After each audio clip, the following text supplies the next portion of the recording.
Dear students, ನೀವು last ವಿಡಿಯೋದಲ್ಲಿ definition of enzyme catalysis and some important examples of enzyme catalysis are used various biochemical reactions. Okay. The next concept is characteristics of enzyme catalysis. Characteristics of enzyme catalysis, very important concept, students. Okay. What are the important characteristics of enzyme catalysis ಅಂತ ನಿಮಗೆ exam ಅಲ್ಲಿ ಕೇಳ್ತಾರಪ್ಪ. What first point ಹೇಳೋದಾದ್ರೆ most highly efficient.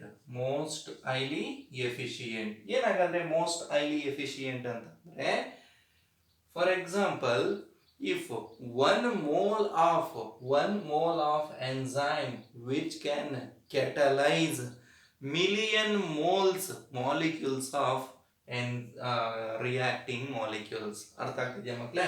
ಹಾಗಾದ್ರೆ just ನಾವು 1 ಮೋಲ್ನ ಅಥವಾ 1 gram ಅಂತ ತಗೊಳ್ಳಿ, ಅಥವಾ 1 mole of enzyme which converts or which catalyzes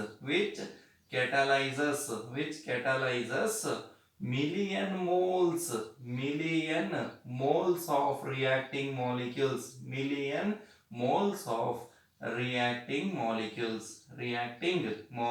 ಅಂತಕ್ಕಂಥದ್ದು. ಹಾಗಾದ್ರೆ a small amount of enzyme which can catalyze million moles of reacting molecule. This is the concept of most highly efficient. The next characteristics is highly specific nature. In highly specific nature ಅಂತಂದ್ರೆ, for example, one type of enzyme catalyst which can catalyze one type of particular compound or one type of particular reactant. For example, the invertase enzyme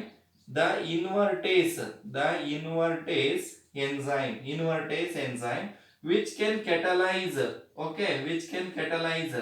sucrose into glucose and fructose. Not glucose into ethyl alcohol and carbon dioxide. ಅರ್ಥ ಆಗ್ತಿದೆಯಾ? ಹಾಗಾದ್ರೆ ಇನ್ವರ್ಟೇಸ್ ಅಂತಕ್ಕಂಥ ಎಂಜೈಮು sucrose ನ glucose fructose ಆಗಿ convert ಮಾಡುತ್ತೆ ಹೊರತು ಈ glucose ಇಂದ ಎಥನಾಲ್ ಮತ್ತೆ ಕಾರ್ಬನ್ ಡೈಆಕ್ಸೈಡ್ ಬರೋದಿಲ್ಲ. Okay. The physics teacher can teach only physics subject, not other subject. ಅರ್ಥ ಆಗ್ತಿದ್ಯಾ? ಅದೇ ರೀತಿ highly specific in nature ಅಂತಕ್ಕಂಥದ್ದು. Okay. One type of enzyme catalyst which can catalyze only a particular reacting molecules or which gives particular product, not others ಅಂತಕ್ಕಂಥದ್ದು. The next characteristics is highly active under optimum temperature. Optimum nothing but minimum ಅಂತಕ್ಕಂಥದ್ದು. What do you mean by optimum temperature?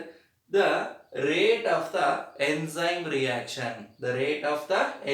reaction or maximum or enzyme reaction ತುಂಬಾ ಜಾಸ್ತಿ ಇರುತ್ತಂತೆ.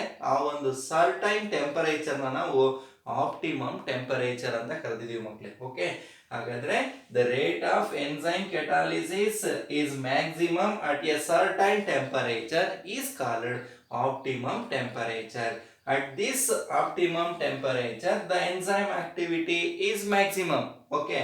At higher optimum temperature or below optimum temperature or other side of optimum temperature, the activity of enzyme catalyst is minimum. ತುಂಬಾ ಕಡಿಮೆ ಇರುತ್ತೆ.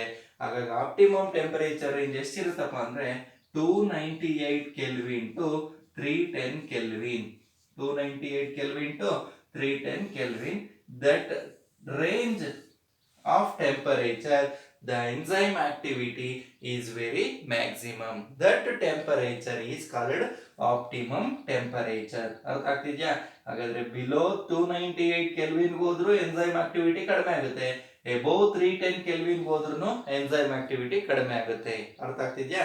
ಹಾಗಾದ್ರೆ human being normal body temperature ಎಷ್ಟು 310 kelvin ಆ 310 kelvin ಅಲ್ಲಿ ಹ್ಯೂಮನ್ ಬಾಡಿನಲ್ಲಿ ಇರ್ತಕ್ಕಂಥ ಎನ್ಸೈಮ್ ಆಕ್ಟಿವಿಟಿ ಇರ್ತಕ್ಕಂಥ ತುಂಬಾ ಚೆನ್ನಾಗಿ ನಡೆಯುತ್ತೆ ಮಕ್ಕಳೇ. Okay, the next characteristics is highly active under optimum pH. pH ಅಂತ ಓದಿದಿರಿ ನೀವು, ಪವರ್ ಆಫ್ ಹೈಡ್ರೋಜನ್ ಅಂತಕ್ಕಂಥದ್ದು, pH of solution. Okay, acid P H lower than 7 ಇರುತ್ತೆ, ಬೇಸ್ ಹೈಯರ್ ದೆನ್ 7 ಇರುತ್ತೆ, ನ್ಯೂಟ್ರಲ್ಗೆ P H is equal to 7 ಅಂತ ಓದಿದ್ದೀರಾ. Okay, highly active under optimum P H ಅಂತಂದ್ರೆ P H value 5 to 7, P H value 5 to 7 ಇದ್ದಾಗ enzyme activity ತುಂಬಾ ಚೆನ್ನಾಗಿರುತ್ತೆ, enzyme action ಅಂತಕ್ಕಂಥದ್ದು ತುಂಬಾ ಚೆನ್ನಾಗಿರುತ್ತೆ. ಹಾಗಾದ್ರೆ ಬಿಲೋ 5 ಬಂದ್ರೂ ಆಕ್ಟಿವಿಟಿ ಕಡಿಮೆ ಆಗುತ್ತೆ, ಎಬೌವ್ 7 ಹೋದ್ರೂ ಆಕ್ಟಿವಿಟಿ ಕಡಿಮೆ ಆಗುತ್ತೆ. The range of enzyme activity, the P H range is 5 to 7. ಈ 5 to 7 ಇದ್ದಾಗ, ಈ ರೇಂಜ್ ಅಲ್ಲಿ ಇದ್ದಾಗ ಎನ್ಸೈಮ್ ಆಕ್ಷನ್ ತುಂಬಾ ಎಫೆಕ್ಟಿವ್ ಆಗಿರುತ್ತೆ.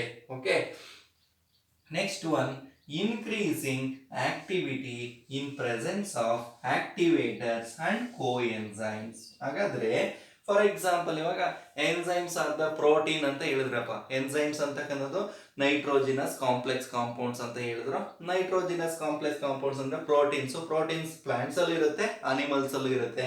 ಹಾಗಾದ್ರೆ increasing the activity in presence of activators and coenzymes ಅಂತ ಹೇಳಿದಾಗ ನಾನ್ ಪ್ರೋಟೀನ್ ಪಾರ್ಟ್, ಅರ್ಥ ಆಗ್ತಿದ್ಯಾ? Non protein part nothing but vitamins ಅಂತ ಹೇಳ್ತೀವಿ ನೋಡಿ. ಆ ವಿಟಮಿನ್ಸ್ ನಮ್ಮ ಬಾಡಿ ಒಳಗಡೆ ಇದ್ದಾಗ, ಸರಿನಾ, ಇವೇನ್ ಮಾಡ್ತವಪ್ಪ ಅಂದ್ರೆ ಆ ಒಂದು ಬಾಂಡ್ ನ ಫಾರ್ಮೇಶನ್ ಮಾಡ್ತವೆ. ಅರ್ಥ ಆಗ್ತಿದ್ಯಾ? ಎನ್ಸೈಮ್ ನಲ್ಲಿ ಇರ್ತಕ್ಕಂಥ ಫಂಕ್ಷನಲ್ ಗ್ರೂಪ್ ಆಗಿರ್ಬೋದು, ಎನ್ಸೈಮ್ ಹತ್ರ ಒಂದು ಬಾಂಡ್ ನ ಅಂದ್ರೆ ವೀಕ್ ಬಾಂಡ್ ನ ಫಾರ್ಮೇಶನ್ ಮಾಡಿ ಈ ಒಂದು ಎನ್ಸೈಮ್ ಆಕ್ಟಿವಿಟಿನ ಇನ್ಕ್ರೀಸ್ ಮಾಡಲಿಕ್ಕೆ ಸಪೋರ್ಟ್ ಮಾಡುತ್ತೆ. ಅರ್ಥ ಆಗ್ತಿದೆಯಾ? ಹಾಗಾದ್ರೆ non protein part which can helps the which can increases the activity of enzyme or which can enhance the activity of enzyme. ನೀವು ಪ್ರಮೋಟರ್ಸ್ ಅಂತ ಓದಿದಿರಲ್ವಾ, ಅದೇ ತರ which can enhance the activity of enzymes ಅಂತಕ್ಕಂಥದ್ದು ಯಾವುದು?